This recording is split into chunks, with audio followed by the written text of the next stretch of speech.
네, 우리 친구들 오늘도 5분 요약으로 만나봅니다. 5분 요약을 통해서 또 들었던 말씀 또 기억해 주시고 또 그렇게 해주면 좋을 것 같은데, 머리는 아까 이어서 왔어요. 그냥 머리만 보지 마시고, 나 여러분들한테 서론이랑 막 그런 거 얘기하기가 조금 좀 신경 쓰여요. 어떤 친구들은 서론에 있었던 얘기 때문에 설교 내용 안 들어온다 이런 얘기도 한 친구 있어가지고 웃기려고 했던 얘기들 좀 자제해야 되나 싶기도 하고 그렇습니다. 아무튼 머리 보지 마시고 여러분들. 그냥 오늘 이렇게 하고 싶었어요. 아무튼 오늘 말씀 뭐였는지 기억나시죠? 미스바 금식 기도를 하고 있던 중에 누가 이끌어서? 사무엘이 이끌어서 그렇게 기도를 하던 중에 어떤 일들이 생겼습니까? 어려운 일들이 생겼어요. 블레셋이 쳐들어왔다는 거죠. 근데 그 모든 것들이 해결이 됐어요. 참 놀라운 은혜였었습니다. 그런 것들을 통해서 우리가 좀 알아보자는 게 뭐였습니까? 그렇다면 우리가 기도를 할 때 어떠한 생각으로 기도를 해야 될까? 어떠한 생각으로 이 이스라엘 백성들과 사무엘이 구했길래 그런 어려운 상황 가운데에서 이런 반전이 일어날 수 있었을까를 좀 살펴보자라고 했었습니다.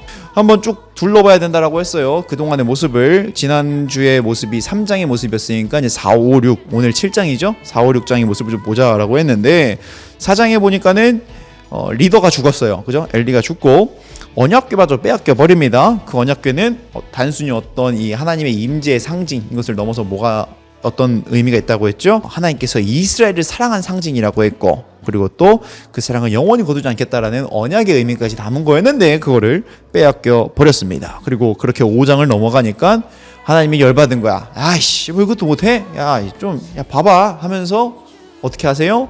놀라운 이적들을 보여주세요. 다곤신전에 있는 블레셋의 다곤신전에 있는 그 신상들을 그냥 박살 내버리시고, 그리고 이 블레셋 사람들한테는 심판까지 내려버리시죠. 피부병을 통해서 그렇게까지 공격하시고, 그렇게 6장에 넘어가니까 이 블레셋 사람들이 못 살겠는 거야. 야, 이거 저거 돌려보내, 저거 이상하다 하면서 돌려보내요. 그렇게 이스라엘로 괴가 돌아오게 되는데, 어떻게 돌아와요?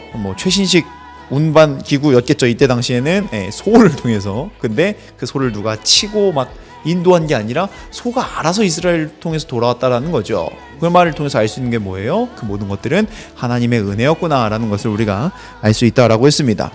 아무튼 그렇게 7장에 와요. 7장에 오니까는 이 궤가 어떻게 되어 있었는지를 설명해주고 있습니까?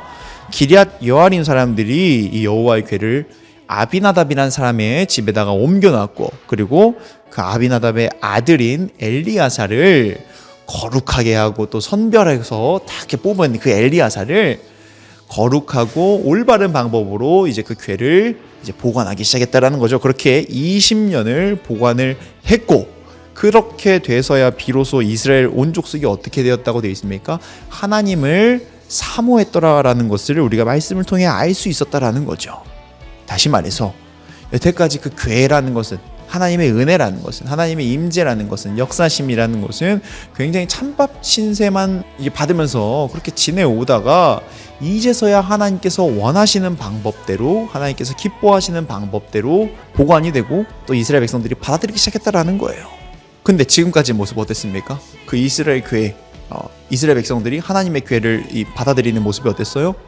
내가 원하는 때만, 내가 원하는 방법으로만, 내가 원하는 것만 받기를 원했다라는 거죠. 하나님을 전선생님이 이 표현했어요. 은혜 자판기로 여겼다. 내가 원할 때는 빼먹고 원하지 않을 때는 그냥 가만히 두고, 이런 식으로 하나님을 여겼다라는 거죠.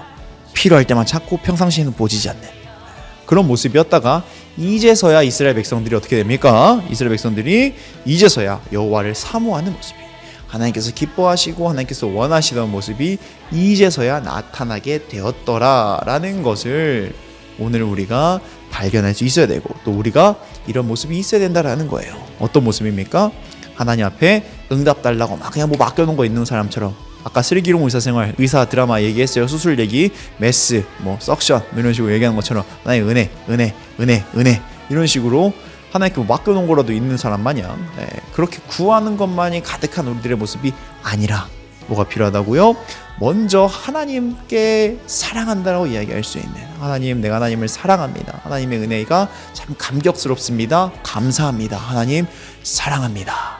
그리고 더 나아가서 하나님 사랑하는 사람답게 살겠습니다. 하나님의 은혜를 아는 사람답게 살겠습니다. 라는 고백과 더불어서 하나님과 올바른 관계를 맺어 나가는 것이 가장 먼저 있어야 할 것이고, 그 이후에 우리가 하나님께 구할 것을 또 구할 수 있는 모습이 있어야 된다는 것을 우리가 오늘 말씀을 통해 나눴습니다. 친구들도 그렇게 아버지 하나님께 뭔가를 막 하나님을 이용해 먹는 모습들이 있는 것이 아니라, 하나님과 먼저 올바른 관계, 하나님께 사랑한다라는 올바른 고백 이후에 우리가 원하는 것을 말씀드릴 수 있고, 또 그렇게 하나님과 올바른 관계를 맺어 나갈 수 있는 우리 모든 친구들 되어주셨으면 좋겠습니다. 안녕.